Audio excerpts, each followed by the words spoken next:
The Appalachian Mountains hold countless secrets. Their ancient, rolling hills and dense forests have been the backdrop for tales of folklore, mystery, and unexplained events for centuries. Today, we delve into one of its most chilling and enduring enigmas, the disappearance of Martin Groves. The year was 1947. In the rugged heart of West Virginia, Martin Groves was a man who knew the woods like the back of his hand. He wasn't a novice or a city dweller testing his luck. He was an experienced local hunter, respected for his skill and deep familiarity with the very forests that would ultimately claim him. One crisp autumn day, Groves set out on a routine hunting trip, something he had done countless times before. He said his goodbyes, grabbed his gear, and walked into the sprawling wilderness, expecting to return as he always did. But Martin Groves never came back. When he failed to return home, concern quickly mounted. His family knew this was highly unusual. Groves was a creature of habit and a man of his word.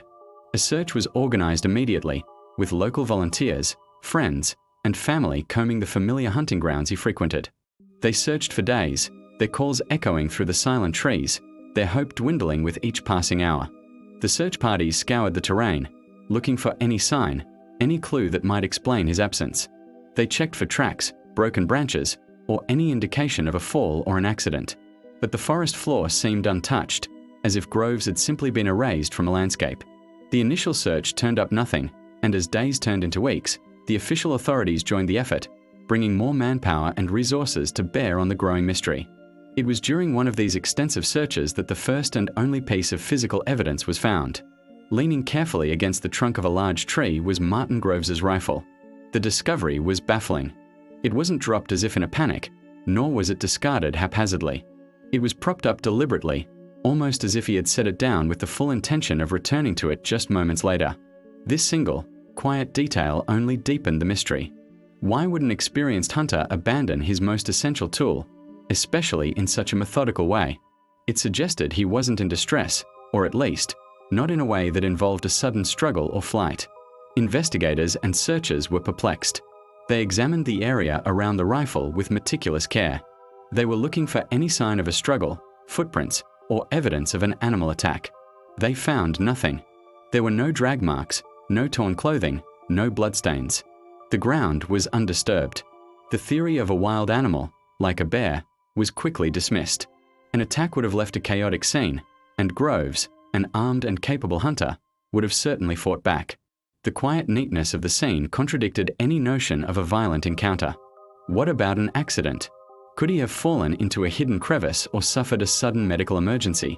It was possible, but again, the evidence didn't support it.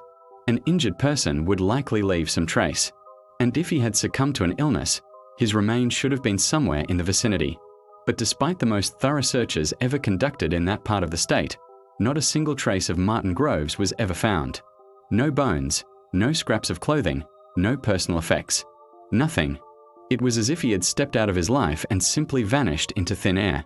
The case went cold, but the story of Martin Groves became a local legend, a ghost story whispered around campfires.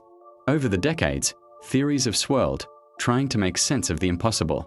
Could he have simply decided to walk away from his life and start anew somewhere else? It seems unlikely.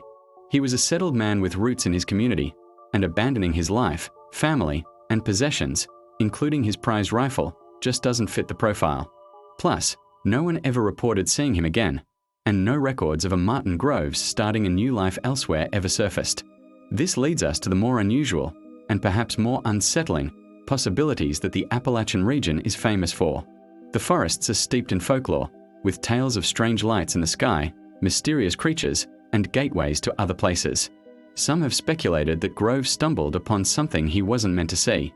Could he have encountered something otherworldly?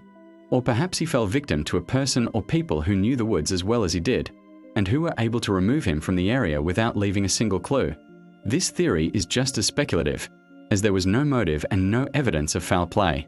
The disappearance of Martin Groves is a perfect example of what researchers call a high strangeness case. The facts are few but incredibly peculiar. An expert in his environment disappears from his own backyard. His only possession is found placed with intention. There are no signs of a struggle, an accident, or an animal attack, and the most comprehensive searches yield absolutely nothing. It defies logical explanation, leaving a void where answers should be. The case bears a striking resemblance to many other mysterious disappearances in national parks and wilderness areas across North America. Experienced outdoorsmen, and even children, have vanished under bizarre circumstances, often with search teams unable to find any trace, sometimes just yards from where they were last seen. These cases challenge our understanding of what can happen in the wild.